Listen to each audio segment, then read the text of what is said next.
Nós gostaríamos de registrar e agradecer a presença do excelentíssimo chanceler, reverendo Robinson Grangeiro Monteiro, do diretor do Centro de Educação, Filosofia e Teologia, professor Dr. Mário Sérgio Batista, do coordenador do curso de Filosofia, professor Dr. Roger Fernandes Campato, do coordenador do curso de Pedagogia, professor Dr. Ítalo Francisco Curcio, do coordenador do curso de Teologia, professor Dr. Gerson Leite de Moraes, do coordenador dos cursos de História e Geografia EAD, professor Dr. Sérgio Ribeiro Santos, do coordenador de Educação Continuada, professor Lourenço de Miranda Freire Neto, representando nesta noite o pró-reitor de Pesquisa e Pós-Graduação, professor Dr. Felipe Chiarello, da professora doutora Adriana Camejo, coordenadora de Ambientes Virtuais e Recursos Digitais, do capelão universitário, reverendo José Antônio Góes Filho, e de todos os docentes, discentes e demais participantes. Nós vamos iniciar este evento com um momento de reflexão, para a qual convidamos o capelão universitário, reverendo José Antônio Góes Filho.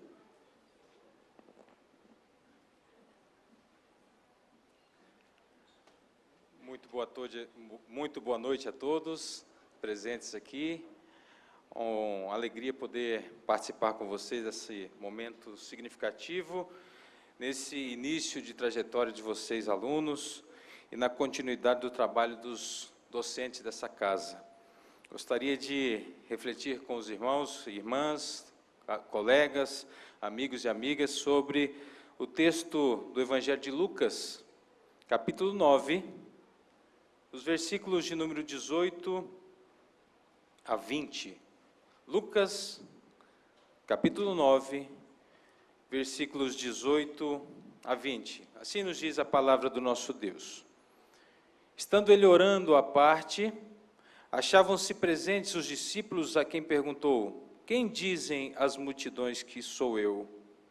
Responderam eles: João Batista, mas outros Elias, e ainda outros diziam que ressurgiu um dos antigos profetas. Mas vós, perguntou ele, quem dizeis que eu sou? Então falou Pedro e disse: és o Cristo de Deus, és o Cristo de Deus.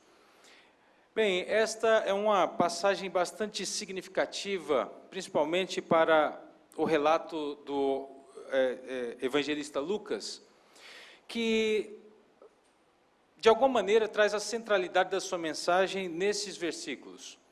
Quando ele menciona aqui essa conversa de Jesus com os seus pares, com os seus colegas, os seus amigos, a quem ele chama de amigos lá em João, e Jesus então pergunta aos discípulos dele o seguinte: quem então vocês estão andando por aí, quem que as pessoas estão dizendo que eu sou? O que as pessoas estão falando a meu respeito? É uma pergunta oportuna, significativa, considerando tudo o que ele já havia feito, todas as circunstâncias pelas quais ele já havia passado, todos os milagres que ele já havia realizado, todas as palavras que já havia proferido diante das pessoas e também diante dos discípulos.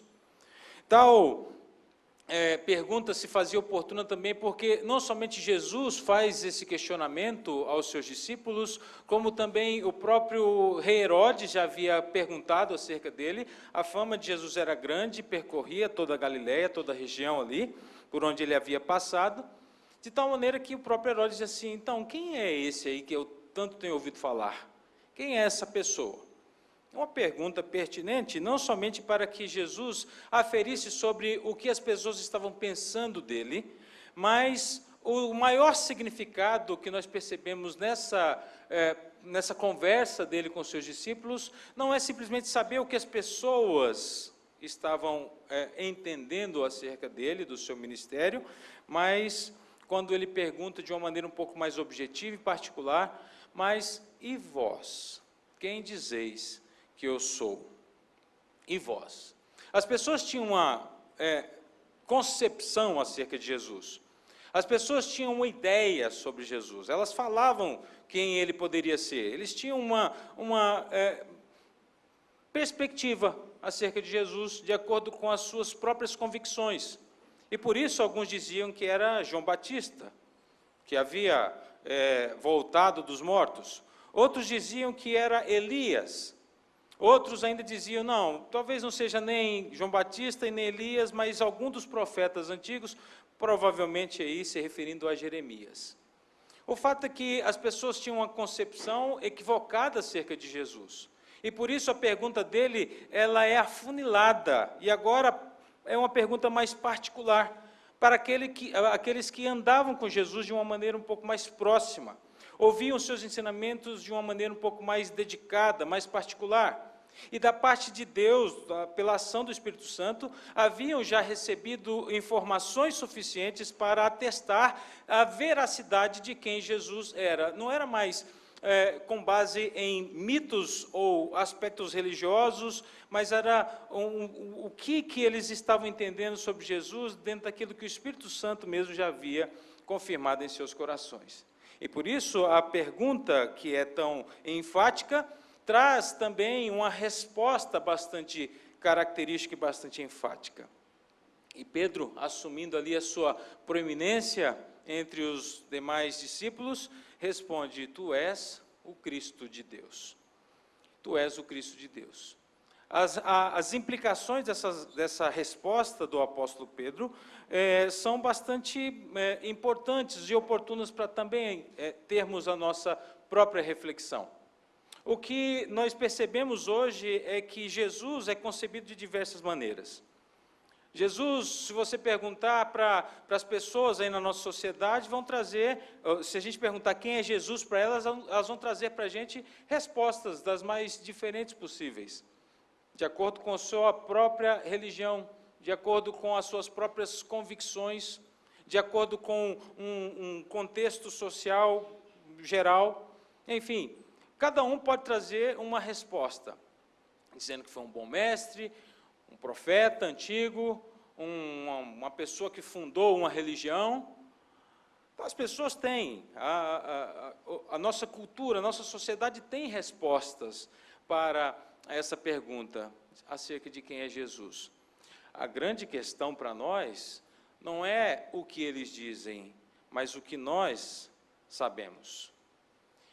Eu acho que é isso que nós temos que parar para refletir, principalmente como instituição presbiteriana, principalmente como instituição confessional, principalmente como uma instituição cristã.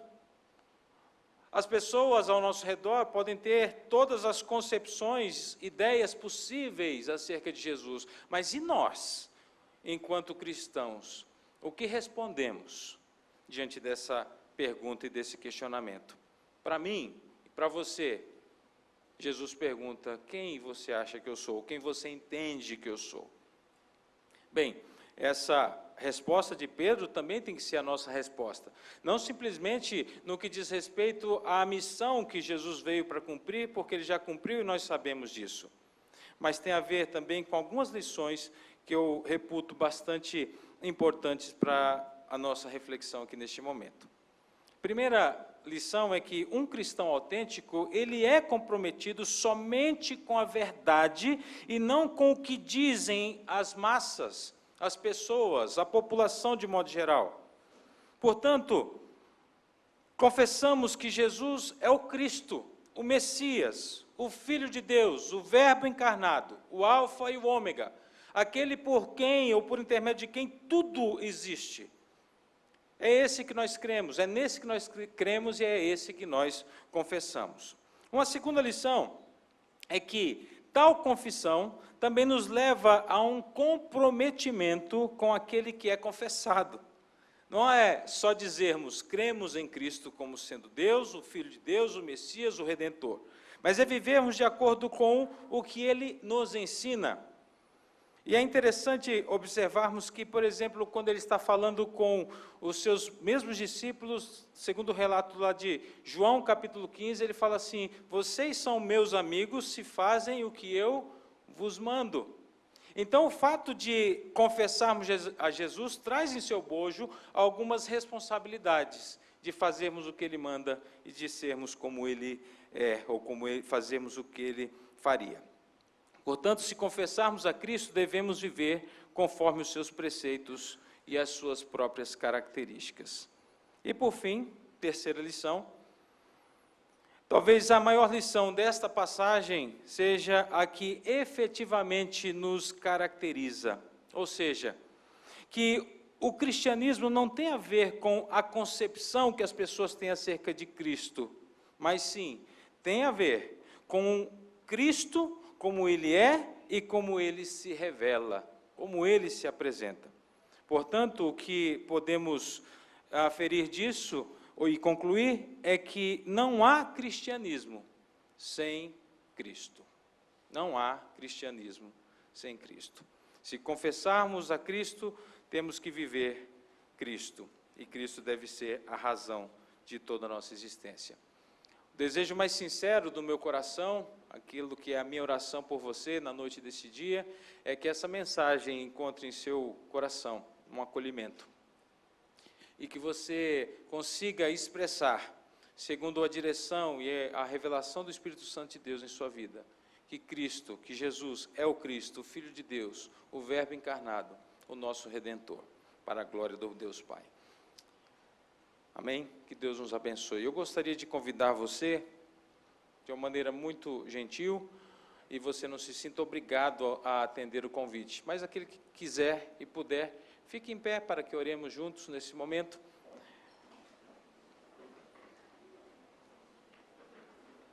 Senhor, nós te agradecemos por mais essa tão rica oportunidade que o Senhor nos concede. Te agradecemos, ó Deus, pelo dia, pela saúde. Te agradecemos, ó Deus, porque o Senhor nos dá a oportunidade de estarmos aqui para crescermos, nos desenvolvermos e aprendermos cada vez mais, ó Deus, acerca daquilo que o Senhor nos vocacionou. Te pedimos que o Senhor nos oriente em todas as coisas, confirme, ó Deus, em nosso coração tudo quanto nós temos aprendido na Tua Palavra, testifique em nós, ó Deus, essas verdades tão imensas que são reveladas aqui, e que, ó Deus, diante disso possamos confessar de maneira séria e contundente que Jesus é o Cristo de Deus, em nome de quem nós oramos. Amém. Podem sentar.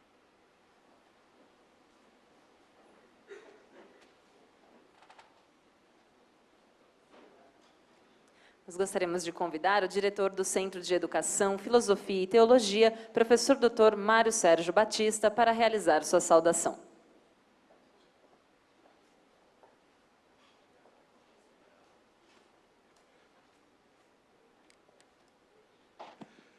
Em nome do Pai, do Filho e do Espírito Santo, sejam todos bem-vindos. Alunos da Filosofia, da Pedagogia e da Teologia. Os nossos queridos alunos também, porventura, da EAD, que com certeza devem estar aqui. Nós queremos agradecer de imediato ao Dr. Robson Grangeiro, que bondosamente aceitou o convite para palestrar para nós nessa noite, um tema extremamente importante, relevante para todos nós, uma educação para a vida. Quero também agradecer aos coordenadores que estão aqui, o professor Dr. Roger Fernandes Campato, da Filosofia, o coordenador do curso de Pedagogia, professor Dr. Ítalo Francisco Curcio, o coordenador do curso de Teologia, professor Dr. Gerson Leite de Moraes, o coordenador dos cursos de História e Geografia EAD, professor Dr. Sérgio Ribeiro Santos, e também aos nossos queridos professores que estão aqui conosco. O momento é interessante, o momento deve ser marcante, e agora há pouco eu respondi exatamente essa pergunta: o que é que significa uma aula magna? E em poucas palavras nós podemos dizer assim: queridos, vocês alunos são bem-vindos. É uma maneira de nós acolhermos vocês, de abraçarmos vocês e de procurarmos diminuir esta distância que existe entre professores e alunos, porque aqui nós somos de fato uma família interessada em produzir conhecimento e abençoar aí a vida de todos vocês. Espero de todo o meu coração que vocês aproveitem ao máximo aquilo que foi falado nessa noite para conhecimento, para edificação, para valorização e para transformação de vidas. Amém?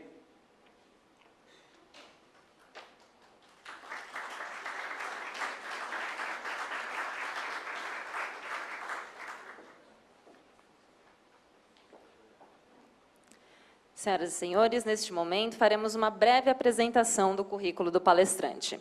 Reverendo Dr. Robinson Grangeiro Monteiro é doutor em Educação, Arte e História da Cultura pela Universidade Presbiteriana Mackenzie e Doctor of Ministry pelo Reformed Theological Seminary e Centro de Pós-Graduação Andrew Jumper. É graduado e mestre em Psicologia Social pela Universidade Federal da Paraíba e pós-graduado em Gestão de Pessoas pela Fundação Getúlio Vargas, além de ser graduado em Teologia pelo Seminário Presbiteriano do Norte e pela Universidade Presbiteriana Mackenzie.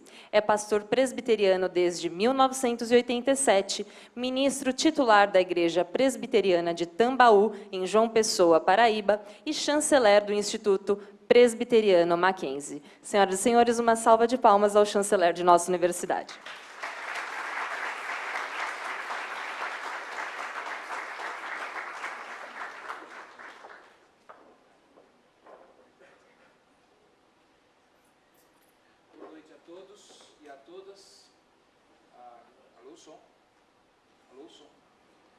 Bom, agora sim. Boa noite a todas e a todos. É bom porque com o som agora eu posso corrigir e ser mais generoso e mais delicado com as damas da audiência. A aula magna, alguns dizem que é a aula inaugural de um curso ou de um centro de estudos por uma pessoa absolutamente capaz e especialista naquilo que vai falar. E eu costumo dizer que eu não sou absolutamente especialista em nada, o que não significa uma confissão de ignorância, mas, na verdade, um gesto verdadeiro e sincero de reconhecimento que o saber, na verdade, está aí, na plateia, e não aqui, de onde eu vos falo. Porque eu tenho, diante de mim, talvez um dos centros mais importantes, talvez não, mas com certeza, na minha opinião, um dos centros mais importantes da Universidade Presbiteriana Mackenzie, que une 3 áreas de conhecimento que são absolutamente estruturantes de toda civilização, que são a educação, a filosofia e a teologia. Sem nenhum demérito das demais áreas de conhecimento, certamente a humanidade não teria saído do caos e da horda primária, ou primeva, se não fosse a educação, a filosofia e a teologia. Mas, de modo muito especial, o que torna essa ocasião ainda mais singular é o fato de que nós estamos recebendo por mais um ano, uma turma de queridos estudantes, aprendentes, assim como todos nós que aqui estamos na universidade, para começar uma jornada de conhecimento, uma aventura de educação. E quando o professor Francisco Curcio convidou-me para essa importante tarefa nessa noite, eu imaginei que poderia falar de algo que fosse suficientemente abrangente para alcançar mentes e corações de todos os presentes nessas 3 áreas de educação, filosofia e teologia, e que não fosse tão especializada em nenhuma delas, e de maneira muito particular na minha de conhecimento, que é a de teologia, que pudesse fazer algum tipo de exclusão de interesse daquelas que não, eventualmente, se interessam pelo tema. Então, eu resolvi falar sobre uma educação para a vida,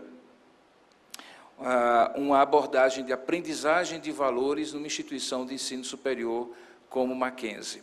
E por que uma abordagem de valores e de cidadania numa instituição como a nossa pode ser considerada uma educação para a vida? Eu me valho da citação de Max Weber no seu discurso Ciência como Vocação, que ele profere em 1917, na Universidade de Munique, quando ele diz que os 2 piores tipos de professores são o profeta e o demagogo. O que Max Weber estava falando era que, basicamente, quando a arte de educar, ou a ciência de educar, seja em filosofia, na própria educação ou pedagogia, e na área de teologia, assume áreas de profetismo ou áreas de demagogia, ela perde a capacidade de diálogo e de interagir com aqueles que podem certamente contribuir para uma educação muito mais abrangente, muito mais valiosa do que a simples comunicação de informações. Isso é exatamente o que nós nos propomos na Universidade Presbiteriana Mackenzie, e que talvez é preconizada por uma expressão que frequentemente é usada, e vocês que estão chegando certamente vão ouvi-la em alguns momentos, e que se traduz com a expressão, ou que é traduzida pela frase espírito mackenzista. Afinal de contas, o que é e de onde vem esse espírito mackenzista? O Dr. Marcel Mendes, que já foi diretor do CEFT há pouco tempo, diz que no nosso campus, e os estudantes certamente terão a oportunidade de passear por ele e perceber aquilo que os veteranos e os professores já conhecem há bastante tempo, nós temos algumas pedras, e essas pedras falam da existência e da trajetória do Mackenzie.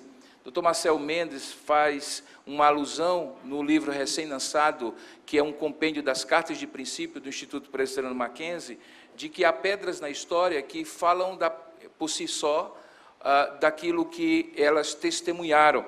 E ele faz menção ao Código de Hammurabi, que foi esculpido num bloco de diorito da Pedra de Roseta, que foi a chave para decifrar a escrita hieroglífica do Antigo Egito, e até mesmo os 10 mandamentos escritos em 2 tábuas de pedra que dão fundamento para a civilização judaico-cristã. Mas ele diz que no campus do Mackenzie há 2 pedras, particularmente uma no prédio 19, que é o edifício Ashbel Green Simonton, e também no prédio número 1, que é o prédio do Centro Histórico, que falam da história do Mackenzie. Em relação à primeira, que está no edifício Ashbel Green Simonton, se lê ali, esculpida em pedra, a seguinte expressão: ao Rei dos séculos, imortal, invisível, a Deus só, seja honra e glória, Anno Domini 1885.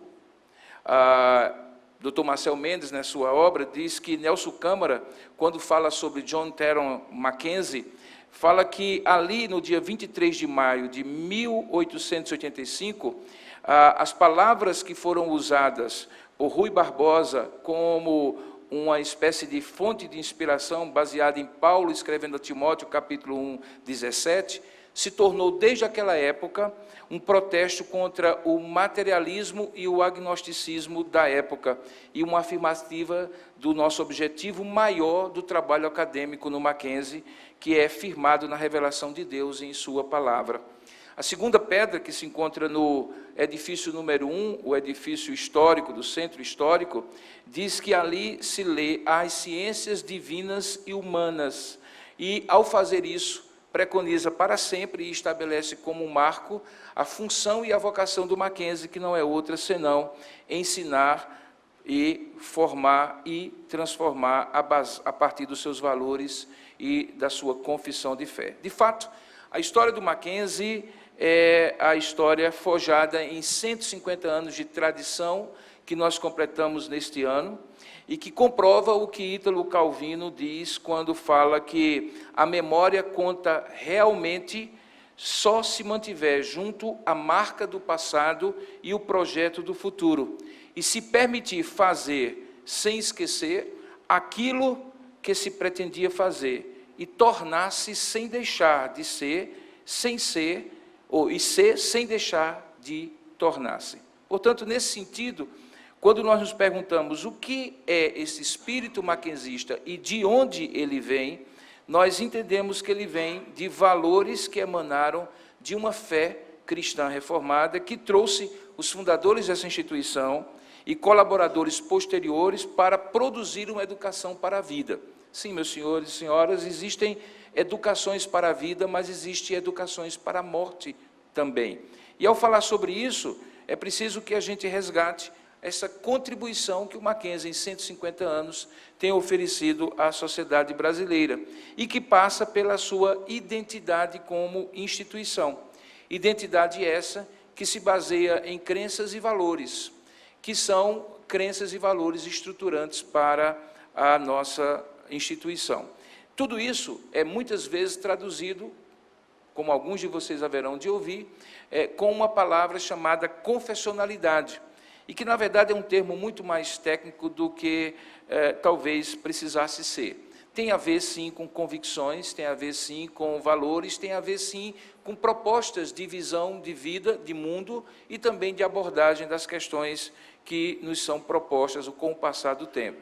Essa identidade institucional e essa confissão, ela abrange toda a gama do saber, por isso que nós entendemos que ela é transversal.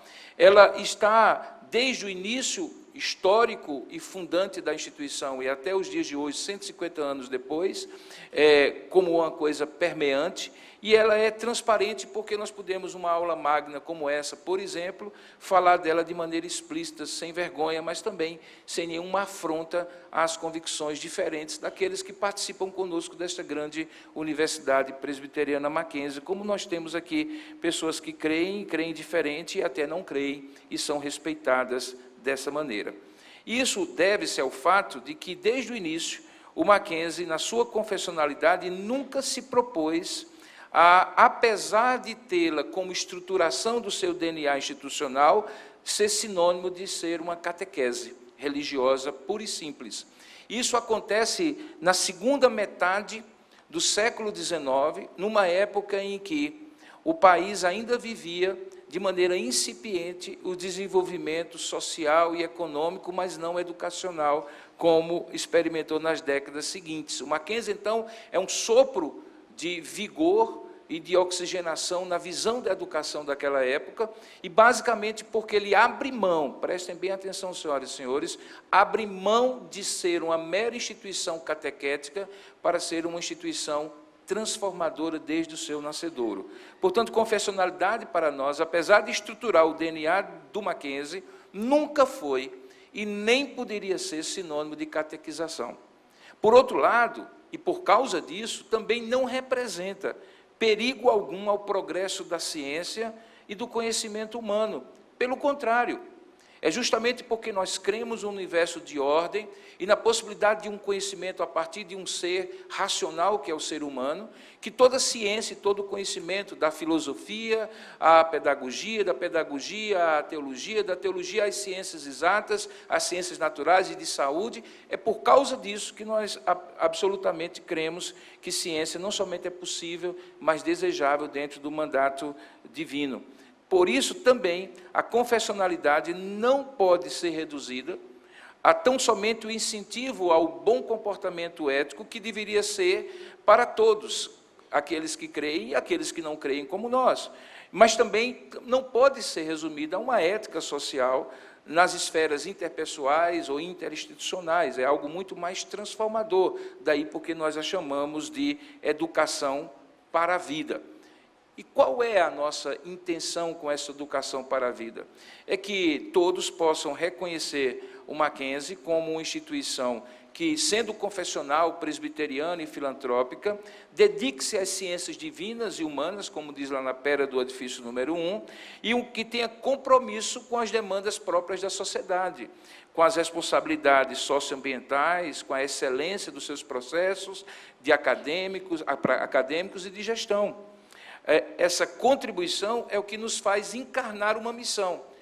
E é justamente esta missão que delimita o que nós entendemos por ser uma educação para a vida. É que nós venhamos a, como instituição, educar o ser humano, criado à imagem de Deus, para o exercício pleno da cidadania em ambiente de fé cristã reformada. Isso nós fazemos a partir de um código de éticas e de valores, de ética e de valores, que está nos nossos documentos e também deve permear toda a nossa prática como instituição, para que esses princípios e valores, de fato, ofereçam ao homem aquilo que John Milton, e alguns de vocês têm me ouvido mencioná-lo várias vezes, chama de educação completa e generosa, e que eu resumo ao tema de hoje, que é educação para a vida. A educação completa e generosa não é outra senão essa educação para a vida, que é a capacitação do homem para atuar de maneira justa, habilidosa e generosamente em todos os ofícios,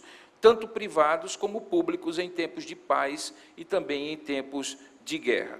Por isso que nós dizemos que essa educação para a vida passa por valores saudáveis, estruturantes e mobilizadores, que são nutridos pela visão confessional e valorativa axiológica da nossa instituição.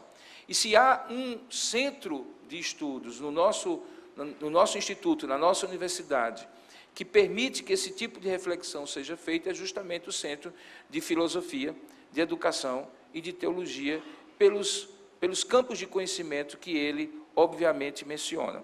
Essa educação para a vida passa necessariamente por uma reflexão, e essa reflexão tem a ver, obviamente, com aquilo que nós entendemos ser a vantagem de um conhecimento sobre a verdade, ou um conhecimento da verdade.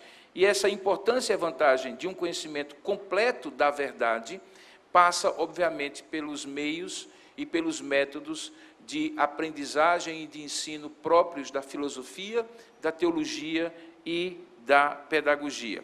O fato é que, ao fazer isso, nós entenderemos com absoluta certeza que a nossa missão será cumprida na medida em que nós oferecermos para a sociedade uma educação para a vida. Essa educação para a vida pressupõe pelo menos 3 níveis que eu gostaria de mencionar e depois, obviamente, caminhar para o encerramento dessa minha curta fala e abrir para perguntas e diálogo entre nós. A primeira delas é que ela não dispensa as relações interpessoais, que são o ambiente, o locus próprio para que a verdadeira educação aconteça. Educação nunca pode ser vista como uma mera informação, ainda que ela se utilize de meios que hoje estão ao nosso alcance, para que ela seja uma transmissão eficaz de conhecimento, ela não dispensa a necessidade do contato, da interação, e essa interação modela, essa interação ensina, essa interação propicia e fomenta as condições para que a informação forme o indivíduo, e o indivíduo formado transforme, por sua vez, todas as suas relações. Portanto, por mais que o mundo caminhe e a nossa universidade incorpore meios, recursos da tecnologia, do ensino à distância, do ensino híbrido e tantas outras formas de aprendizagem, nunca haverá o tempo em que a relação humana pode ser dispensada para essa educação para a vida, porque a educação para a vida, ela exige necessariamente o contato humano, e esse contato de uma forma dialógica e estruturante. O segundo aspecto é que, nessa educação para a vida, nós precisamos entendê-la como uma ação transformadora. Muito tem se falado nos dias de hoje da necessidade do estudante, particularmente do aluno de ensino superior, ter uma perspectiva empreendedora desde o início do seu curso. O que nós chamamos de perspectiva empreendedora é aquilo que nessa educação para a vida nós chamaríamos de vocação. E eu chamo a palavra vocação à minha palestra quando eu me recordo daquilo que a fé cristã reformada entende por vocação.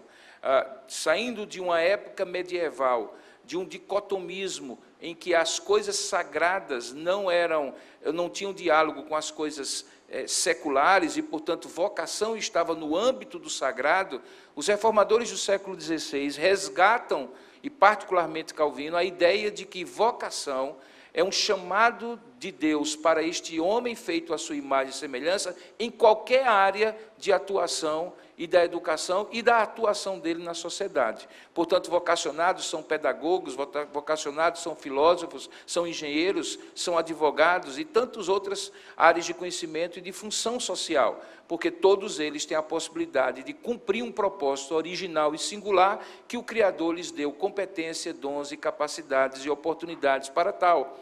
E isso é absolutamente importante quando nós pensamos em educação para a vida, porque não se trata apenas de sobrevivência e formação de valor agregado do ponto de vista material, pela atuação profissional que nós viermos a ter depois que daqui sairmos, mas tem a ver com a capacidade de cumprir um propósito para o qual transcende qualquer limitação que seja absolutamente pragmática, ou seja, tem a ver, sim, com um cumprimento de propósito de vida, para o qual nós, desde o momento em que escolhemos uma determinada carreira ou uma determinada área de vida, ou de conhecimento e de educação, imaginávamos que teríamos nela a plena realização dos nossos anseios e desejos, ou um cumprimento de um propósito de vida. Esse cumprimento de um propósito de vida é absolutamente necessário quando nós pensamos em termos de educação para a vida, e não educação para a morte.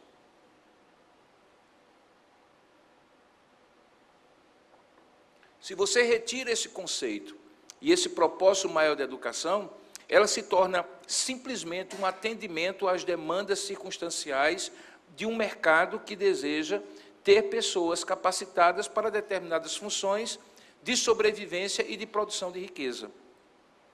O que absolutamente esvazia a ideia de uma educação para a vida generosa e completa. Porque, afinal de contas, nós não somos apenas geração de riqueza, pão e circo. Nós somos, acima de tudo, pessoas que têm um propósito individual e uma função coletiva e social, e que devolve às próximas gerações aquilo que recebemos das gerações anteriores, a começar dos nossos pais e daqueles que galvanizaram o caminho pelos quais nós passamos hoje. Portanto, a educação para a vida, sim, tem a ver com empreendedorismo, mas não de um ponto de vista simplesmente pragmático, mas de um empreendedorismo que cumpre uma função e uma vocação que é dada pelo Criador. É assim a nossa cosmovisão e a nossa confissão de fé, o nosso entendimento do que seria uma educação para a vida. E, finalmente, tem a ver com uma herança e um legado de valores que nós recebemos e que nós passamos às próximas gerações. Existe, a olhos vistos, uma diluição ou uma desconstrução de uma sociedade baseada em valores e que nós herdamos das gerações anteriores e que hoje nós vivenciamos e temos um dever de ainda preservar esses valores.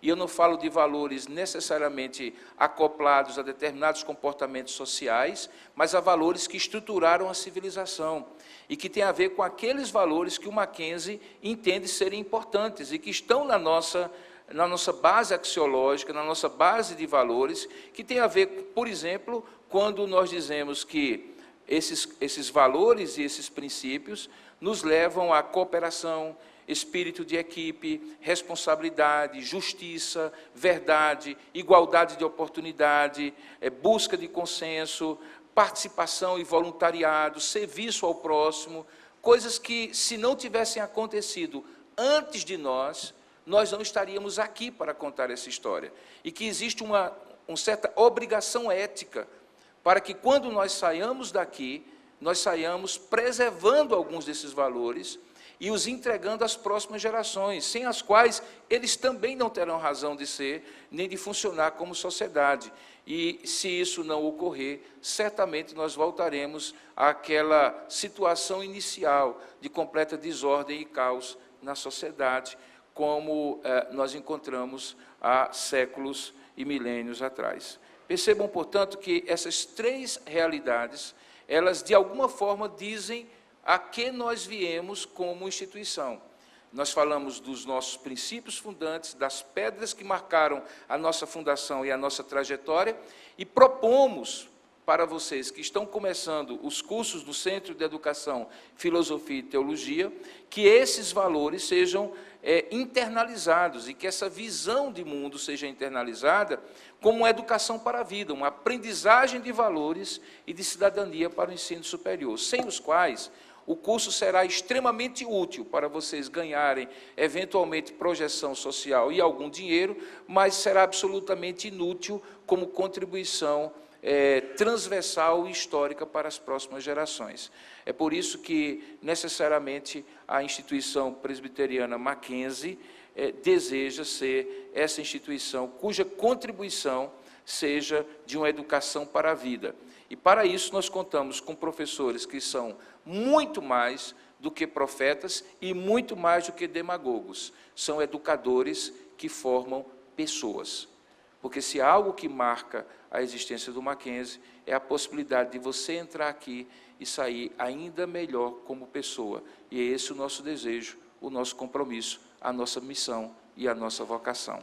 Desejamos que isso aconteça a partir, sim, daquilo que nós acreditamos, daquilo que nós confessamos e daquilo que nós entendemos como perspectiva do mundo. E entendemos que isso é a contribuição distinta que o Mackenzie pode oferecer no cenário educacional brasileiro. E com essa fala, eu desejo um bom início de estudos e uma educação para a vida que forme em vocês uma cidadania plena, completa e generosa para o benefício de todos e não apenas de alguns. Muito obrigado pela atenção de vocês.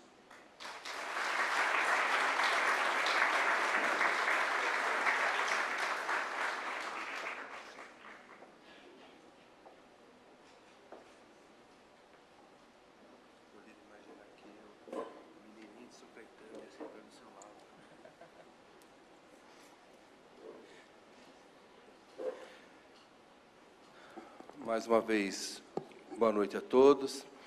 Deixa eu explicar o que é que eu estou fazendo aqui.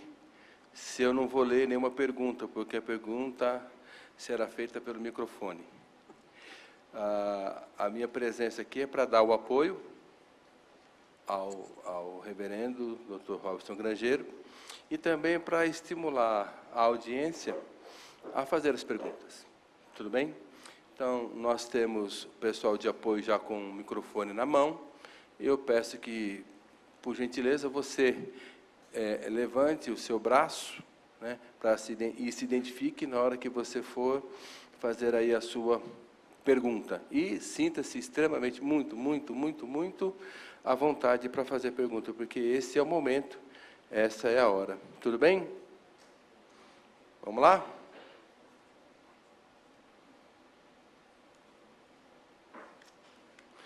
Ah, se vocês fossem assim na sala de aula. Que coisa linda, maravilha. Temos aqui o professor Dr. Ítalo Curcio, coordenador da pedagogia, vai começar então fazendo aí a primeira pergunta. Muito bem. Primeiramente, eu agradeço a presença do nosso excelentíssimo chanceler, reverendo Dr. Robson, aqui conosco nesta noite. Agradecer publicamente pela sua gentileza de estar aqui e proferir uma conferência tão célebre, tão importante, e sem dúvida nenhuma histórica, porque ela está sendo gravada e ficará também nos anais da nossa unidade acadêmica. Muito obrigado. Essa parte não me falaram, deveria ter dito, mas agora não tem mais jeito. Agora já foi. Muito obrigado, viu, reverendo? Eu vou aproveitar o momento até para motivar outras perguntas, e eu quero pensar aí na sua fala, que o senhor comenta sobre educação para a vida e não para a morte.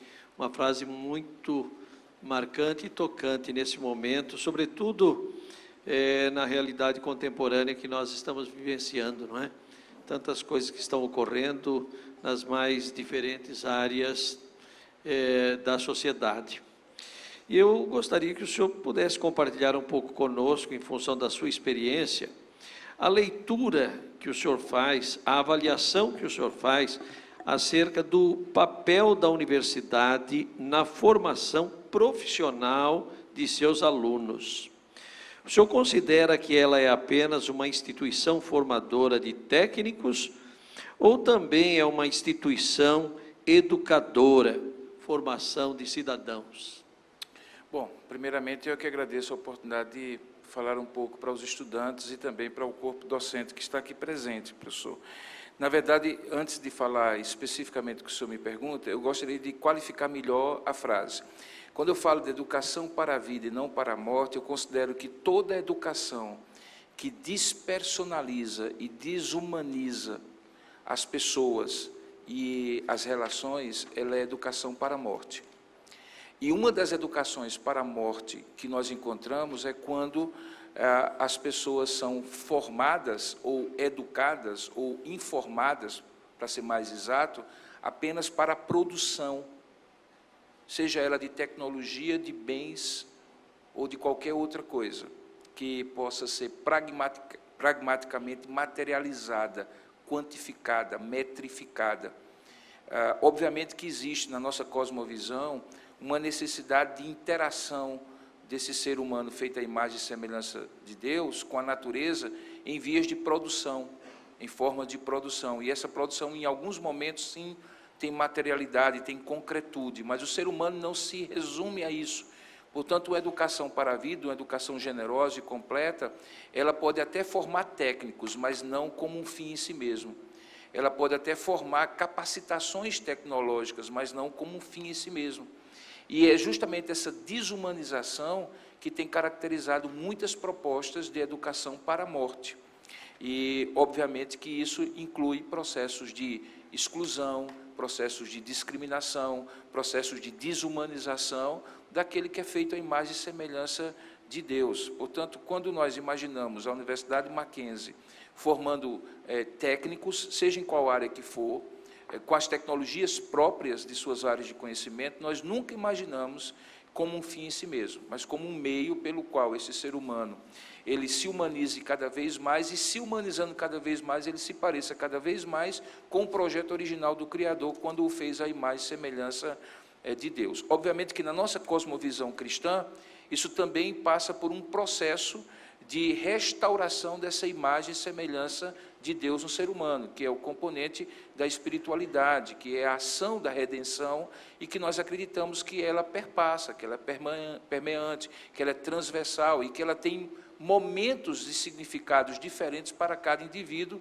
ainda que certamente conduzindo para a mesma direção, que é de um retorno a Deus, o Criador. Então, eu entendo, particularmente, que essa educação para a vida é a proposta da Universidade Mackenzie, mesmo quando ela parte para ensinar tecnologias e técnicas das suas diversas áreas de conhecimento. Nunca poderá ser e nunca deveria ser, e lutamos para que não seja simplesmente um tecnicismo esvaziado de humanidade e principalmente de transcendência. Daí porque nossa confessionalidade ela é tão explícita. Dentro daquele mercado religioso de ideias, o que nós entendemos é que o Mackenzie tem um papel.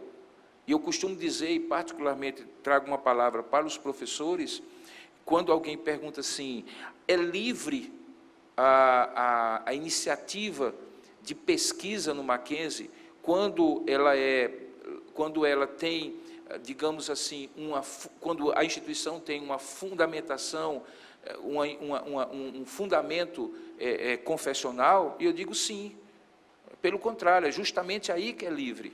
Agora, é preciso só que as pessoas entendam que, se nós produzirmos conhecimento tão semelhante, sem nenhuma singularidade ao que está sendo produzido em todos os lugares, a nossa produção acadêmica será absolutamente irrelevante, porque é da significância do significado, melhor dizendo, de cada pesquisa e da sua saliência que a ciência progride. Então, se eu digo o que todo mundo está dizendo e eu pesquiso a partir dos pontos de vista epistemológicos, de onde todo mundo está pesquisando, eu não tenho saliência. O Mackenzie se propõe a ter uma saliência na medida em que ele propõe uma visão de mundo e uma visão da vida a partir de certos princípios fundantes nossos, baseados na nossa confessionalidade, que pode, sem dúvida alguma, estabelecer linhas de propostas de pesquisa, de produção, de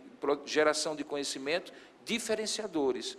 E é nesse ponto que eu acho que, quando a gente fala e pesquisa e diz o que todo mundo está dizendo, a gente perde saliência.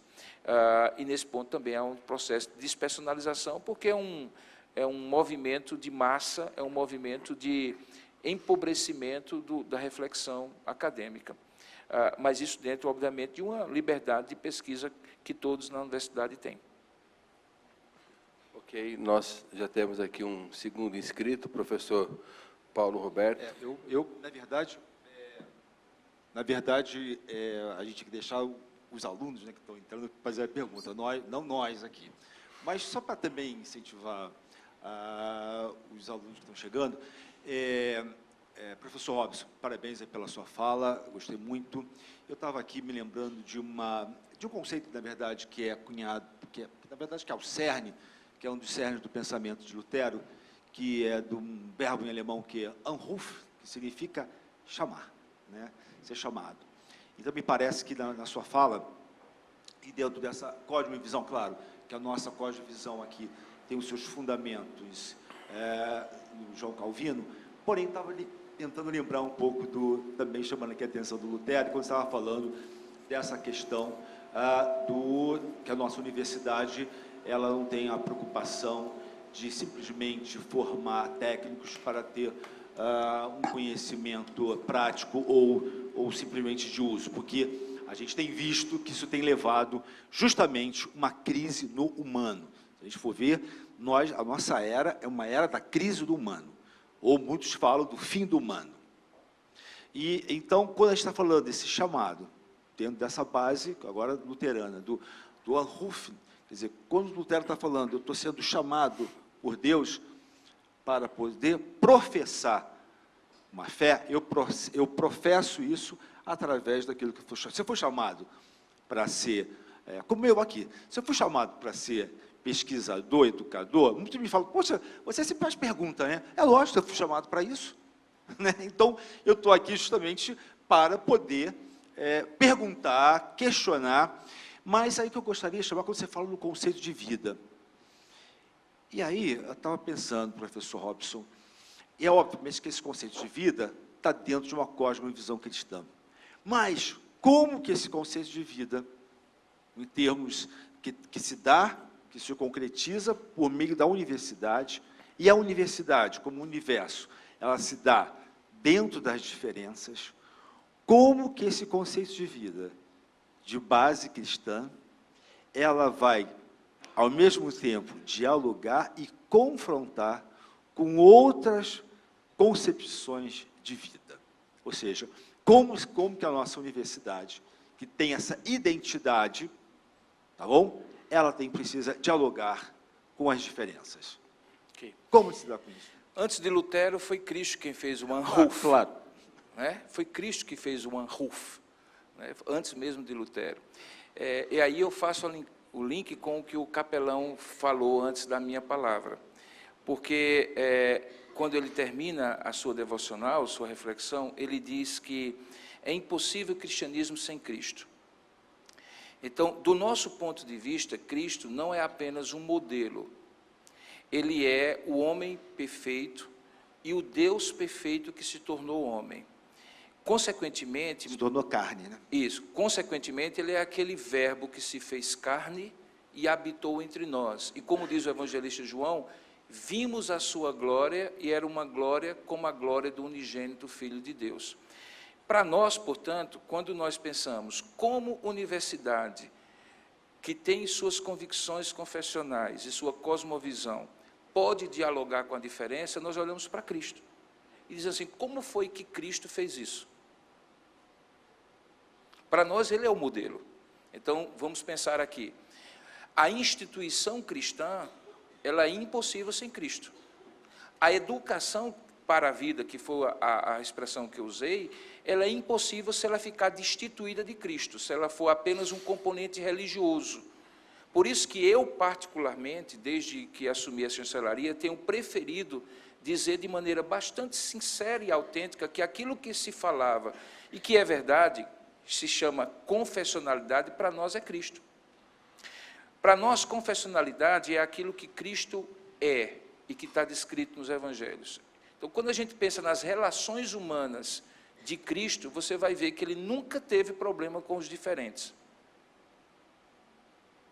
Ele teve problema com as caricaturas do que era o que lhe parecia ser igual. E, nesse aspecto, é uma coisa muito interessante, porque os conflitos que Cristo teve com os religiosos, e particularmente com os fariseus, era justamente porque eles eram caricaturas do que seria o verdadeiro. Por quê? Porque eles eram legalistas, mas eram hipócritas. Porque eles focavam no comportamento, mas esqueciam as motivações do coração. Porque eles eram conscientes da vocação, do Anruf divino para eles, mas eles excluíam aqueles que eventualmente ainda não tinham chegado a esse conhecimento da revelação. Eles batiam no peito e diziam, graças a Deus, que nós não somos como os cachorrinhos. E os cachorrinhos eram os outros. E aí Cristo diz para eles o seguinte, mas mesmo os cachorrinhos que comem das migalhas que caem da mesa da família, podem se tornar filhos. Então, Cristo nunca teve problema com a diferença.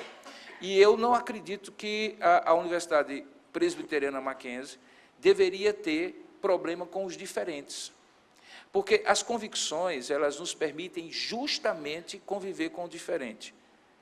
O diferente que eu falo, o diferente do que eu acredito, o diferente do que eu penso, o diferente do que eu acho. Senão, não seríamos universidade. Seríamos uma escola bíblica dominical de uma igreja protestante ou de uma paróquia católica ou de qualquer coisa desse tipo. Então, a universidade, por não ter essa função catequética, ela permite esse diálogo. O diálogo pressupõe convicções, e nós temos as nossas. Senão, você não tem como dialogar se não tiver convicções. Você fala ao vazio que está dentro de você, ao vazio que está dentro do outro. Então, assim, a universidade, sim, tem o desejo de, imitando a Cristo, em suas atitudes para com aqueles que pensam diferente, manter suas convicções, mas permitir-se ao diálogo. E Cristo fez isso de maneira, assim, magistral. Por isso que eu costumo dizer assim, e me permita essa fala que pode chegar muito próximo da fala de um pregador que eu sou há 32 anos, mas não me entendam assim. Quem ousa falar de Cristo sem conhecer aquilo que dele está registrado, fala do jornal de ontem sem nunca ter lido. E o jornal de ontem é o que nos permite ver a manchete de hoje. Portanto, eu acredito que é fundamental se abrir para a possibilidade. Afinal de contas, quem é esse Cristo?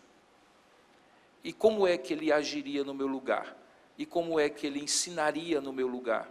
E como é que ele aprenderia no meu lugar? E como é que ele faria uma gestão universitária no meu lugar? E como é que ele seria um chanceler no meu lugar? Se eu não paro para ouvir, para dialogar, para tentar compreender, para estabelecer o que eu acredito, mas com respeito ao outro, então eu posso até ser presbiteriano, mas eu não estarei sendo cristão. Talvez eu estarei sendo uma caricatura de cristão. Eu estarei sendo um fariseu. E é isso que eu não desejo ser, não quero que a universidade seja particularmente. Então, por isso que eu acho assim, alguém me perguntou recentemente, o senhor está completando 2 meses na chancelaria, o senhor está feliz? Talvez a pessoa tenha me visto em algum momento do campus com um semblante mais sombrio, e eu costumo ser mais sorridente do que sombrio, e aí, de repente, a pessoa diz, o senhor está feliz? E eu disse, eu estou em missão. E na missão, nem sempre os frutos aparecem nos primeiros momentos, mas no final da tarefa. Para mim, a felicidade, sabe o que é? Por exemplo, estar aqui, numa ocasião como essa, falando de maneira tão aberta daquilo que eu acredito, com muito respeito aos que pensam diferente, e num ambiente absolutamente capaz de diálogo e propiciador e fomentador de conversas. Eu não sei se é porque eu gosto de gente e gosto de conversar, então, para mim, eu estou na minha praia. Falar para quem pensa exatamente como eu penso, se fosse para isso, eu continuaria sendo pastor, não estaria tendo assumido esse papel de chanceler da universidade. Eu não sei se eu falei, se eu disse muita coisa, Paulo. Toda vez que você me faz pergunta em algum evento, você me provoca as mais primitivas. Não, estou brincando. Você me provoca as minhas falações, né? Então, que bom! Então, desde o tempo que você era meu professor, e continua sendo.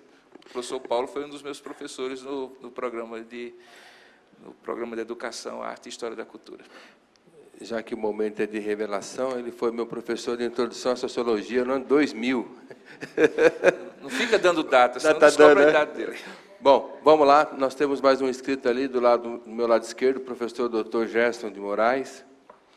Mas também é só os feras que perguntam ao chanceler. Como é que pode um negócio desse? Reverendo Robson, muito obrigado pela exposição.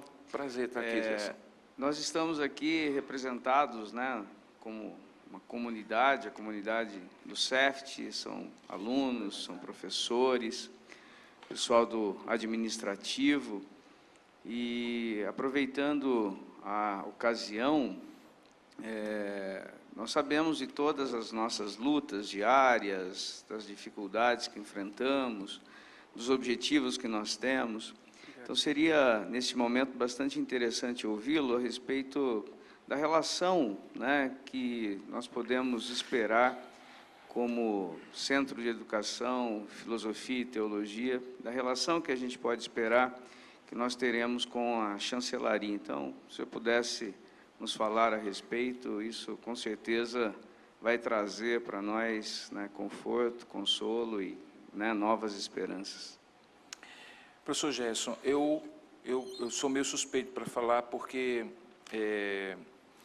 no CEFT eu validei meu curso de teologia, que era um curso intracorpus no Seminário Presbiteriano do Norte.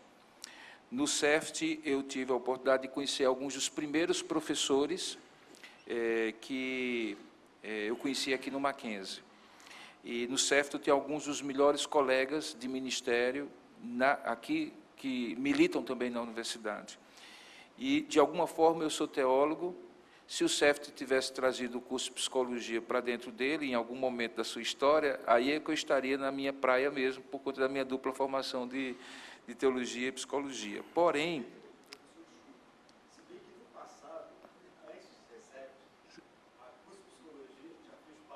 Ah, era? Olha só, gente. Vou nem falar o meu desejo, mas fica quieto, né? Mas, enfim, né? Então, assim, de coração, o CEFT é muito querido por mim, particularmente, como pessoa, independente da função que eu exerço. Mas eu entendo que o CEFT tem uma função dentro da universidade que, se ela for perdida, a gente perde a alma da instituição. Não há nenhum demérito em relação a todas as outras unidades, todos os outros centros de ensino da universidade. Cada um tem a sua função. Mas eu entendo que uma universidade que não tem filosofia, pedagogia e teologia, ela é qualquer coisa. Ela não é uma universidade. Então, dessa perspectiva, no que depender da chancelaria, o CEFT será cada vez mais fortalecido. Como nós faremos isso, será certamente uma construção coletiva, mas passará por um esforço que é o esforço de todos os professores, todos os centros, que é de sustentabilidade, de qualidade da produção acadêmica, de visibilidade daquilo que é gerado no CEFT, enquanto centro da universidade. E esse é o grande desafio. Por quê? Justamente por esses processos de desumanização da produção de conhecimento, a gente, de vez em quando, escuta um discurso que diz assim, afinal de contas, por que fomentar a pesquisa em filosofia? Por que fomentar a pesquisa em teologia? Por que fomentar a pesquisa em educação? Por que fomentar a pesquisa em pedagogia? Não deveríamos nós fomentar a pesquisa naquelas grandes demandas da nação? Sim, com certeza, mas na medida em que você perde a capacidade de refletir sobre a vida, sobre a transcendência, sobre as relações, sobre os processos de educação, que país é esse que nós estaremos formando e deixando para as próximas gerações? Então, no que depender da minha pessoa como chanceler, eu serei honesto o suficiente para os colegas do centro, de que nós podemos e devemos fazer todo o possível para qualificar cada vez mais a produção e a visibilidade, a relevância social e a relevância acadêmica para a Universidade do CEFT e, ao mesmo tempo, garantir que as condições dentro da minha esfera de atuação lhes sejam garantidas. Esse é o grande desafio, na verdade, de toda a gestão acadêmica. E eu sei que eu estou falando para pessoas, os alunos que me permitam uma certa licença aqui, porque, de fato, parece ser uma coisa que foge daquilo que seria a função do estudante, que é simplesmente sentar, aprender, dialogar e conhecer e se formar, mas isso também passa pelos estudantes. A qualidade de um centro de ensino não está apenas restrita à qualidade dos seus professores e das condições materiais que lhes são oferecidas, mas também do interesse dos alunos de produzir um conhecimento, não apenas para eles, mas um conhecimento de qualidade, obviamente orientado pelos professores, pelos mestres, doutores que estão à disposição, de tal maneira que, ao sair daqui, aquele centro possa ser uma referência para a sua vida profissional. Então, em muitos processos de avaliação do CEFT, a contribuição dos alunos, de maneira honesta, sincera, autêntica, mas, de fato, contributiva, pode qualificar muito mais e muito melhor essa defesa do CEFT, não apenas pelo próprio centro, mas pelas instâncias superiores da universidade, os conselhos, o próprio Conselho Deliberativo da mantenedora, a chancelaria e assim por diante. E esse é um desafio a muitas mãos. Então, aos alunos que estão começando, o meu apelo como chanceler é: encarem os seus respectivos cursos como a grande oportunidade de vida de produzir um diferencial de qualificação, de conhecimento, de aprendizado, que possa realmente contribuir não apenas para vocês, mas contribuir para o próprio desenvolvimento do centro de onde vocês têm origem. Eu tenho um orgulho muito grande, eu sei que para muitos que não são da área, de dizer que eu sou mestre em Psicologia Social na Universidade Federal da Paraíba. É possível que para a grande maioria das pessoas, as pessoas não saibam, a não ser aquelas que são da área, o que significa ser mestre num programa 6, de uma universidade do Nordeste, em Psicologia Social. Mas quem é da área e que sabe que eu fiz o meu mestrado naquele centro, me permitam a expressão, é como se eu estivesse mostrando meu pedigree. Todo mundo da área sabe, você é da Psicologia Social da Federal da Paraíba? Então isso aqui tem qualidade. É preciso que aqueles que se formam no CEFT digam assim: você é do curso de Teologia da Universidade Presbiteriana Mackenzie? Puxa! Você é do curso de Filosofia do Mackenzie? Você é do curso de Pedagogia do Mackenzie? Mas isso quem constrói não é só professor. Quem constrói não é só gestor. O aluno também constrói isso. Quando ele veste a camisa com o mesmo fervor e paixão que o melhor torcedor de qualquer grande torcida de futebol também o veste, na derrota e na vitória. Quando está levando de goleada para virar o placar. E esse talvez seja o grande desafio para nós no CEFT. Da parte da chancelaria, vocês têm o meu apoio, a minha paixão, o meu desejo de contribuir, a interlocução muito aberta, as portas da chancelaria estão abertas para o CEFT, como também para todos os demais. Isso não é apenas uma figura de linguagem, estão literalmente abertas. Então, é isso que eu talvez possa dizer nesse momento, professor Gerson. Mas, assim, se não tiver ninguém aí de outras áreas, eu posso dizer. Tem um aqui que é do direito, mas vou dizer, é meu xodó. E eu disse isso a alguns de vocês quando assumi a chancelaria. Bom, eu acho que é por aí. Ok, doutor Robson, muito obrigado. Temos mais uma pessoa inscrita, a doutora professora Marili. Por favor, Marili. Boa noite. Eu gostaria de pedir, reverendo, que o senhor comentasse um aspecto que a gente está aqui falando sobre educação para a vida, e a gente tem falado bastante sobre a educação para a vida e a diferença que nós temos que fazer como centro na vida dos nossos alunos e na própria universidade, o impacto que a gente tem na universidade. E o CEFT é responsável por todas as disciplinas do eixo das licenciaturas, do eixo educacional das licenciaturas, da parte pedagógica. Então, a gente alcança a sociedade pela formação de professores.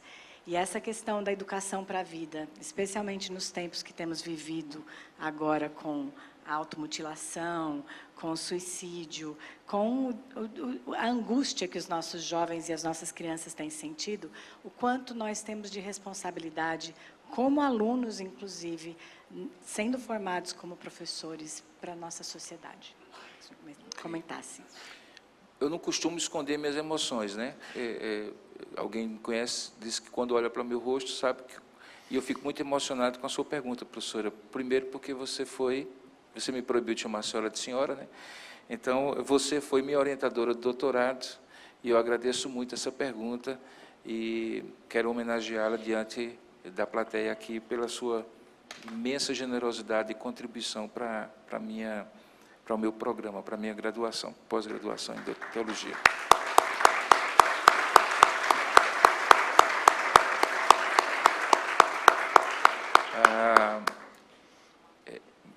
Eu entendo que na Grécia Antiga, se eu não estiver falando bobagem, a segmentação e a segregação social, em que as pessoas eram definidas na sua existência humana pelas funções que estabeleciam e que eram tão segmentadas e segregadas, se perdia a possibilidade do que a gente tem na contemporaneidade, que é essa influência que atravessa as relações que, se fossem muito segregadas, seria impossível. Então, um educador hoje, um pedagogo hoje, um filósofo, um teólogo, e eu falava isso no curso, na aula magna de teologia, creio que recentemente, quando eu falei sobre o teólogo público, eu entendo que o nosso papel, ele é tão importante, tão estruturante, ele pode trazer tanta saúde para uma sociedade que vai adoecendo a olhos vistos, que é, de fato, uma vocação. Se alguém não for vocacionado para a teologia, para a filosofia, para a educação, para a pedagogia, não faz sentido algum estar nesse auditório. É possível você fazer qualquer outra coisa para ganhar a vida, mas não dá para ser educador, pedagogo, filósofo e teólogo para ganhar a vida. Esse senso de Anruf, como ele falou, professor Paulo, ou de vocatio, vocação, ele é tão forte porque a sociedade adoece e nós temos alguns dos remédios ou dos paliativos, dos sanativos que essa sociedade precisa. E quando isso está encapsulado e, ao mesmo tempo, inserido de valores, que é exatamente aquilo que nós falamos hoje à noite, então a nossa possibilidade de produzir transformação é inimaginável. Agora nós precisamos acreditar nisso. Nós precisamos acreditar nisso. E parece que nesse processo de desumanização, isso foi sendo tirado. E nós viramos os patinhos feios da formação de conhecimento na sociedade. E essa coisa não pode acontecer mais, e nós queremos resgatar isso. Então, é preciso, sim, um chamado interno que nos faça descobrir ou redescobrir essa função social que permeia as relações.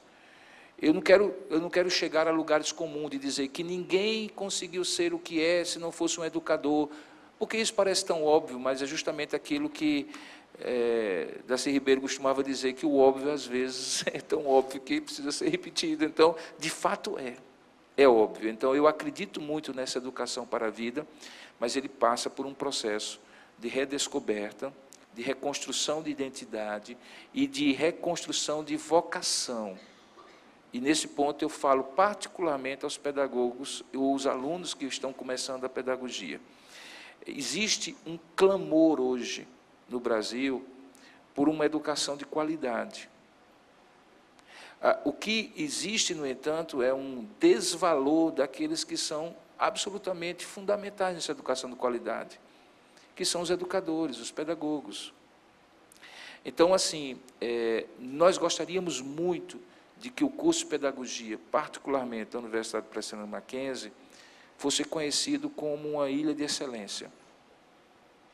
E eu creio que passa por uma reconstrução da identidade de que pedagogia é essa que nós estamos propondo, que processo de educação, de ensino e aprendizagem nós estamos propondo para a sociedade.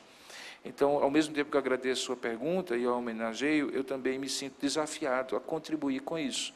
E eu entendo que isso é exatamente a essência da educação para a vida, sem dúvida alguma.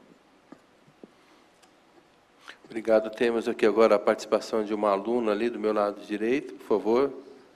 Olá, boa noite. Eu sou Boa a noite. Renata, do curso de Pedagogia. Oi, Renata. Para toda missão que alguém me dá, eu busco questionar para ver se realmente eu entendi, tipo, desenhar, né? Então, Continue assim, é isso que se chama aprendizado. Seja um eterno aprendente.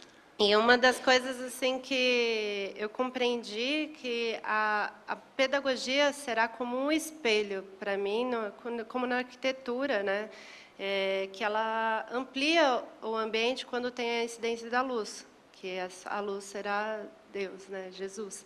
Então, Gostaria de saber se é assim mesmo que eu tenho que olhar, assim, que a matéria ela vai me ampliar e, ao mesmo tempo, ampliar territórios ao meu redor, porque essa forma de desenhar que é que eu consigo entender assim, entendi a missão, e missão dada é missão cumprida para mim. Talvez usando a sua metáfora, eu diria que o que você se propõe a começar a estudar nesse curso pode ser espelho, mas também pode ser lente pela qual você pode ver o mundo. E é interessante que eles vêm do mesmo material. E o que diferencia o espelho da lente é a transparência. Então, ao mesmo tempo que você se vê, você vê o mundo. E talvez essa seja a grande função da educação. Eu costumo dizer que a educação é talvez a maior riqueza. Eu sei que é um lugar comum, mas é a maior riqueza que um ser humano pode ter. E aqui eu não deixo de registrar, eu gosto muito de registrar isso, porque me estrutura como pessoa. Quando eu nasci, meu pai era um passador de jogo de bicho, e minha mãe lavava roupa para fora. Portanto, eu sei qual é o valor e a importância de educação ser espelho e ser transparência na minha vida. Eu não digo isso com vergonha alguma, pelo contrário, eu digo isso com muito orgulho. Porque se não fosse educação, além da obra redentora de Jesus Cristo na minha vida, possivelmente eu não estaria aqui falando para você e lhe incentivando a usar o seu curso e essa missão que você sente que lhe foi dada como lente e espelho, de tal maneira que você se veja com cada vez mais com maior clareza e ao mesmo tempo veja o mundo com mais acuidade, porque é exatamente isso que se propõe a universidade e um curso a fazer.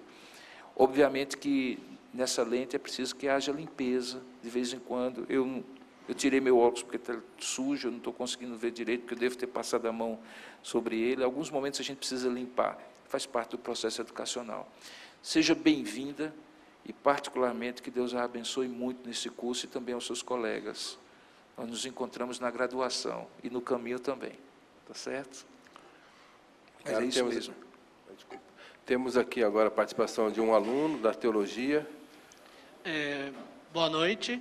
Eu sou Tiago do curso de Teologia. Oi, Tiago. Primeiro semestre.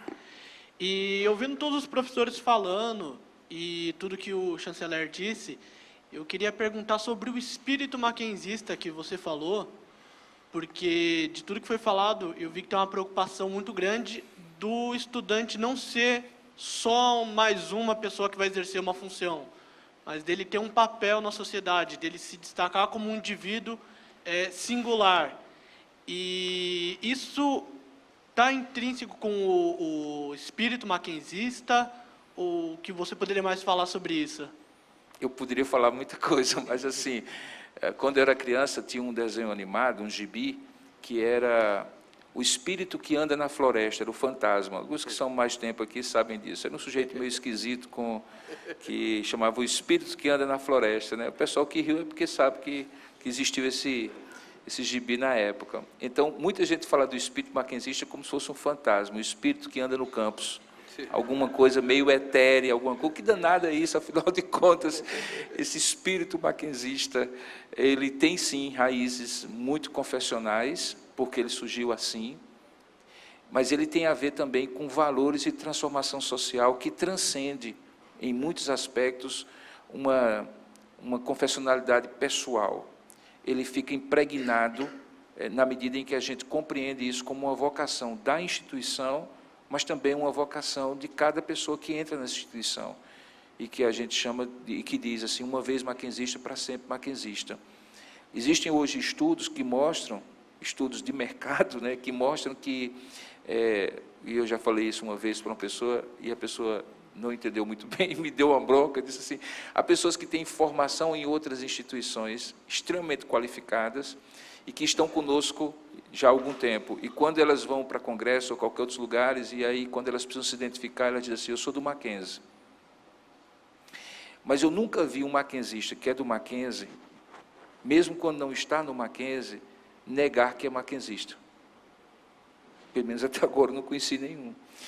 Esse espírito fica impregnado, e eu particularmente acredito, com todo respeito aos que pensam diferente, que tem a ver com a vocação dessa organização, dessa instituição.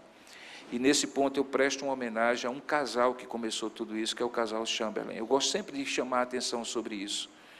Se eu me imaginasse hoje, indo lá para o interiorzão do Brasil, para começar uma escolinha com 2, 3, 4, 5 crianças, eu jamais imaginaria, mesmo que eu tivesse toda a competência e todos os recursos hoje, que 150 anos depois, surgiria um Mackenzie lá em algum lugar do Brasil.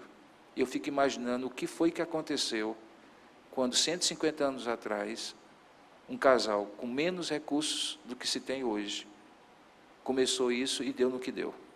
Eu só posso entender isso como a mão invisível da providência de Deus, quer creiam, quer não creiam. E por isso eu acho que esse espírito mackenzista, com todo respeito aos que pensam diferente, não é outro senão o Espírito Santo de Deus movendo essa instituição, sem a qual ela não existiria. E o Espírito sopra onde quer, dizia Jesus. Ele vem de um lado para o outro, nós não sabemos de onde ele vem nem para onde ele vai. E ele passa também por processo da educação, mesmo naqueles que eventualmente não creem nele. Faz parte daquilo que a gente chama de graça geral de Deus. Temos mais uma participação ali também, mais um aluno da teologia. Boa noite. Vocês estão me apertando. Meu nome é Edmilson, sou aluno de teologia. Desculpe, seu nome? Edmilson. Edmilson. Teologia. Agradeço a oportunidade de estar participando aí. Eu fiz um raciocínio aqui, que a grande comissão de Jesus é o ID, não é isso? E eu linkei esse raciocínio com a parábola dos talentos. Pessoalmente, eu estou aqui imaginando. Se o Senhor me deu alguns talentos, sejam eles quais forem, ou seja ele qual for, ele não precisa, em princípio, de nenhum tipo de aperfeiçoamento, porque ele deu na medida que ele entendeu que eu fosse capaz. Mas, pensando em educação para a vida, pensando no espírito mackenzista, é correto afirmar que eu devo sair daqui melhor do que entrei? Sim, porque se não fosse assim, a educação seria uma negação do que ela realmente é. E é curioso porque quando eu imagino, usando a parábola que você usou como referência, talentos, eu sempre entendo como matéria bruta que precisa ser esculpida, aperfeiçoada, polida, melhorada, sempre. Aí eu novamente caio num lugar comum.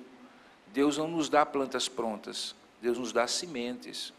Cabe a nós fazer todo o cultivo e produzir todo esse crescimento para que haja fruto. Então, eu espero sim, na verdade, talvez essa seja a minha grande utopia, ou talvez minha grande ambição, ou talvez a minha grande missão, e acredito que dos professores todos aqui, que é que ao final do curso, as pessoas saiam melhor do que entraram. Porque se saírem piores, nós teremos entrado num processo de educação para a morte. E se saírem da mesma forma, nós teremos mostrado a nulidade da nossa atuação, e isso seria terrível, porque apatia, nulidade é pior do que morte. Para mim, eu entendo que você está vivo, mas absolutamente inativo e não transformador, é igual a estar morto. E como educador, a gente nunca pode ser um morto vivo. Né? Alguém mais gostaria de fazer perguntas?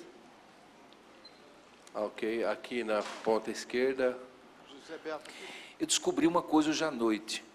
É melhor falar pouco e responder muito. Viu, professor Wilson? Todas as palestras terão que ter agora 20 minutos. Ato da chancelaria. Boa noite a todos, ao professor. Eu gostaria, sou José Beto, faço o curso de teologia. Eu gostaria de perguntar para o senhor iniciou o seu tema, que o senhor trouxe educação para a vida, né? E com esse valor, pensando epistologicamente, eu paro e analiso, e devo entender que através do conhecimento é que passamos, então, a ter vida, né? Então, pensando dentro desses valores, não somente essa vida em Cristo ou dentro de uma sociedade.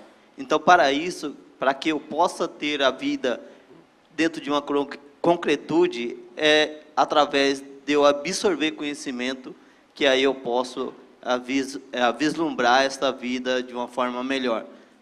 O senhor poderia estar nos informando dentro desses valores, por gentileza? Obrigado. É exatamente isso, José. Não existe a possibilidade de você gerar valor, consequentemente, de você gerar vida sem conhecimento, em qualquer área, em qualquer aspecto da vida. Obviamente que conhecimento não é apenas informação. Conhecimento verdadeiro da perspectiva cristã é aquele que forma e transforma, senão ele vira apenas informação, internalização de conhecimento. Mas, assim, a perspectiva é que é exatamente isso. Nós não acreditamos que o conhecimento redime, mas nós acreditamos que o conhecimento direciona processos de redenção. E aí, embora tenha sido sequestrado politicamente, vale a pena dizer: conhecereis a verdade vos libertará. Porque, de fato, é isso mesmo. E não porque tem sido dito atualmente, mas porque foi dito há 2000 anos. Ok, temos mais um aluno ali da teologia também. Eu fiquei com a impressão que todo o pessoal de pedagogia está sentado aqui, todo o pessoal de teologia está sentado aqui, e o pessoal de filosofia está do fundão, porque é filósofo mesmo lá. Falei, ó, sacou na hora, rapaz. Isso é olhar de professor, já mapeia toda a turma. Boa noite, eu sou o Herbert aqui, ó. Ok. Da equipe de teologia. Queria apelar aí para o lado do pastor. Rapaz, você não me coloca em confusão. Depois de 32 anos de ministério, com a palavra do Senhor, para mim que está começando agora. Começando, eu digo no sentido de sentar para poder aprender o que eu não tive ainda a oportunidade de aprender. E visto que o nosso país tem, infelizmente, entrado para um lado religioso muito triste, e eu falo até do lado evangélico, mas eu queria ouvir do pastor, depois de 32 anos, uma palavra de incentivo que eu posso esperar daqui para frente, esses 4 anos que me aguardam aqui no Mackenzie. Eu não sei sobre os 4 anos, mas aqui para frente eu tenho uma frase que eu cunhei recentemente, quando alguém perguntou para mim como é que está sendo. Eu disse: olha, o que é ruim, o que parecia ruim é muito pior, mas o que parecia bom é muito melhor.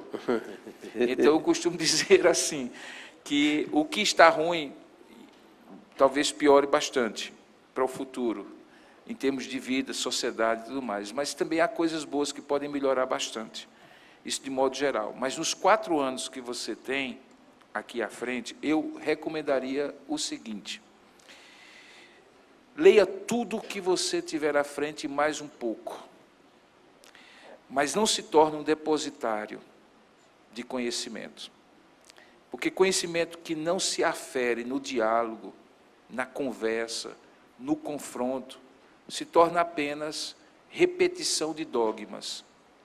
E o grande segredo do teólogo é aquele que consegue refletir a partir de um depósito que lhe foi feito de conhecimento, mas que consegue aplicá-lo à concretude da vida. E se você vai ser pastor ou é pastor, saiba de uma coisa, que o pastorado pressupõe a aplicação da teologia na vida prática. Por isso que muitos são teólogos e poucos são pastores. E eu tenho muito prazer de ser pastor, não nego isso. Talvez eu seja mais pastor do que teólogo, por isso que eu costumo dizer que eu não sou especialista em absolutamente nada, porque eu tenho um certo receio de dizer-me e me reconhecer como especialista. Mas eu lhe digo com toda sinceridade, se aprofunde o máximo que você puder na sua área de conhecimento, mas a exponha a outros saberes, porque ela só será verdadeira para você se ela conseguir resistir ao confronto de ideias, as opiniões, as perspectivas diferentes e assim por diante. E isso na vida prática do pastorado também. Em resumo, é o que me vem à mente. Ok, tem ali uma aluna da pedagogia? Aí, se sentiu desafiada. Pedagogia. Boa noite, Valeu. eu me chamo Sofia. Onde é que você está, Aqui. Sofia? Aí, Sofia. Eu sou Sofia e... Pô, você, com esse nome, você devia fazer o curso de filosofia. Primeiramente, eu queria agradecer mais uma vez que eu estou muito feliz de estar estudando nessa instituição, porque eu percebo que é uma instituição que ajuda o aluno a pensar além da definição. Ele faz o aluno definir o que é a definição. Você constrói. E o que eu percebo é que a inclusão é uma coisa muito vivenciada aqui nessa universidade. E eu Você já é mackenzista e nem precisa, já está cheio de impregnada de espírito mackenzista, cheio de orgulho da instituição. E o que eu queria perguntar é se verdadeiramente é isso mesmo que a Mackenzie vai oferecer ao longo do curso, essa questão de você desenvolver essas analogias amplas, essa questão de você conhecer o conhecimento, não só vir e falar um monte de coisa, não, você vai trazer esse conhecimento, internalizar. E como que isso vai ser procedido? Se realmente é isso mesmo, essa coisa maravilhosa, né? Bom, é o seguinte, eu sou um otimista, então eu estou acreditando que vai ser assim. Mas não é bem a mim que você vai ter que perguntar, vai ser a eles que estão ao seu redor, que são os professores de vocês, os que estão aqui, os que não estão, e também os seus colegas. Essa produção, viu, Sofia? A gente sempre imagina conhecimento como alguma coisa que a gente vai ensinar a gente. Alguém vai ensinar a gente, em outras palavras. E tem esse aspecto, mas assim, conhecimento é um caminho próprio. É uma coisa muito da gente se jogar para ele, sabe? Então, assim, ele será tão enriquecedor quanto você se sentir desafiada a ser protagonista desse conhecimento. Eu percebi, eu me senti muito desafiada. Que você bom, olha essa no é a EAD, ideia. você olha no EAD e você percebe esse amplo, sabe? Você primeiro você se assusta, você fala, meu Deus, EAD. Aí depois, quando você vê a explicação, você percebe que isso vai além. Você vai muito além com aquilo. Você é estudante de EAD? Hã? Não? Não.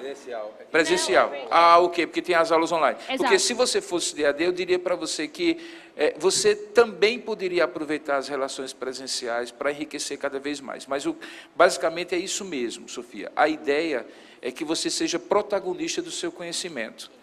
Não espere pelos professores. Sinceramente, não espere. Eles têm muito que dar, mas você precisa cutucar. É mais ou menos como laranja. Você tem que espremer para tirar o melhor suco. E eles querem ser espremidos. Né? Professor que é professor gosta de ser instigado, espremido, desafiado pelo aluno. Obviamente, dentro daquelas relações de respeito que devem existir, mas no sentido de provocar mesmo o professor a dar o melhor. Professor, ele gosta de dar o melhor, mas algumas vezes, quando os alunos não o provocam para o melhor, ele oferece só o normal. Porque ele está entendendo que é isso que satisfaz. É difícil um professor ir para além se não for provocado. Ele tem que ser muito mais automotivado. Então, eu sugiro para você, provoque os professores, seja protagonista do seu conhecimento. Não se limite ao que está ali, vá além. E mais, não fique restrito à sua área de conhecimento. Vai ter muita coisa para você aprender para além da sua área de conhecimento.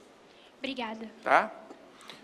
Temos aqui, acho que a última pergunta, então, com o nosso aluno Wesley, de Teologia. Wesley. Bom, com um nome desse, a gente tem que tirar o chapéu, meu amigo. É complicado. Quando eu vou no curso de engenharia, nunca encontro uma Sofia, um Wesley, sempre nessa área aqui. Por isso que fala Wesley. Coisa no nome aí. A minha pergunta tem duas partes. A primeira é, que mudança, desde o momento em que a Mackenzie nasceu até hoje, você acha mais crucial? Em que parte ela evoluiu, que tinha que ser mesmo? Qual é o ponto focal dessa evolução? E como você imagina o Mackenzie no futuro? Qual é a direção que você enxerga? Só isso. Só isso.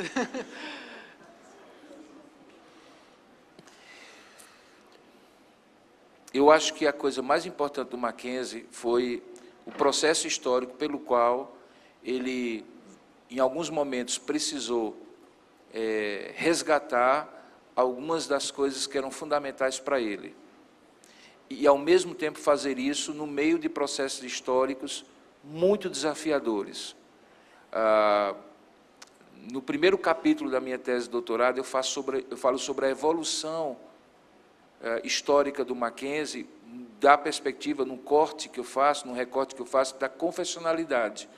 Mas eu poderia dizer que, em qualquer outra área, Eu vou dar, por exemplo, uma informação para você. Há menos de 40 anos, essa instituição quase deixou de ser o que ela era. O que ela era até então, ou o que ela se tornou hoje.